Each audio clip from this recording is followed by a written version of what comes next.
حدثنا عبد الله بن يوسف قال أخبرنا مالك عن ابن شهاب عن سعيد بن المسيب عن أبي هريرة أن سائلا سأل رسول الله صلى الله عليه وسلم عن الصلاة في ثوب واحد، فقال رسول الله صلى الله عليه وسلم: أولكلكم ثوبان؟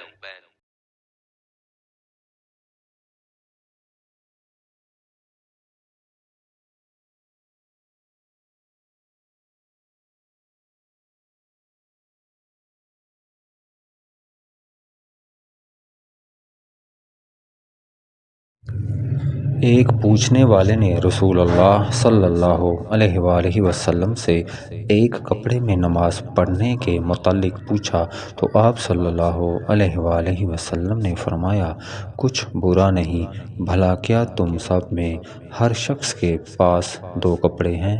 सही बुखारी हदीस नंबर 358।